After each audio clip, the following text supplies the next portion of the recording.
It was quickly becoming evident that she, Miss Gabriella Goodhue, might very well be arrested in the not-too-distant future, and all because she'd convinced herself that sneaking into a high-society costume ball would be a relatively easy feat, given her past life as a street thief. Unfortunately, over the 13 years she'd been off the streets, her skills with planning a covert campaign had obviously suffered.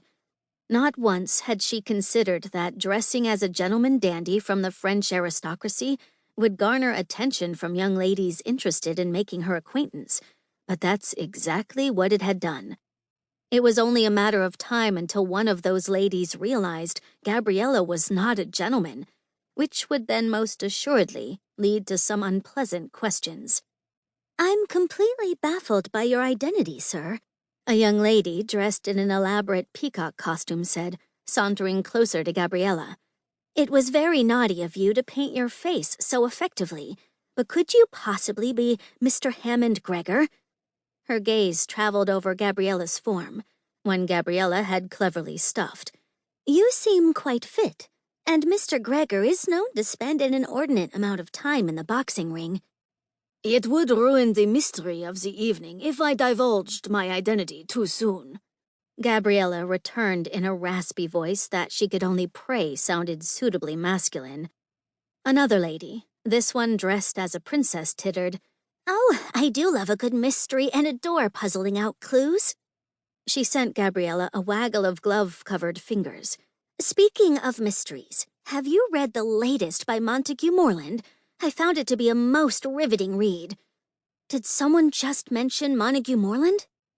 Glancing to the right, Gabriella blinked and blinked again, hoping that the sight of Miss Daphne Beekman wandering up to join them would turn out to be a mirage. Because of the 2 jobs Daphne was responsible for that evening, drawing attention to herself wasn't one of them. Remaining inconspicuous until Gabriella could steal away to the 2nd floor had been Daphne's first order of business, at which time Daphne's 2nd job would take effect, that of acting as a lookout to make sure no one happened in on Gabriella as she tried to break into a safe that certainly didn't belong to her. In the past, Gabriella would have had her choice of competent assistants, but since she'd abandoned her life of crime at the ripe old age of 12, she no longer had experienced criminals at her beck and call, which was why she'd had to settle for Daphne, an unlikely partner if there ever was one. Daphne Beekman was a recluse by choice, who barely left the attic room she rented from Eunice Holbrook, and preferred to spend her time with the imaginary characters who stomped around her mind at all hours of the day and night. The only reason Daphne was out this evening was because she was the lone resident at the Holbrook boarding house who fit into the Cleopatra costume that Eunice, the instigator of tonight's adventure, had pulled out of a ratty trunk she'd drug in from the carriage house. Because there'd not been time to procure another costume, Daphne had reluctantly allowed herself to be pressed into service, but only because she felt the mission that needed to be accomplished was worth leaving the safe confines of her attic. Since Daphne was not a lady accustomed to participating in social conversations, why she'd decided to join in on a conversation now, with the daunting circumstances they were already facing, was beyond Gabriella's comprehension. "Are you a reader of Montague Morland?" the lady dressed as a princess asked Daphne.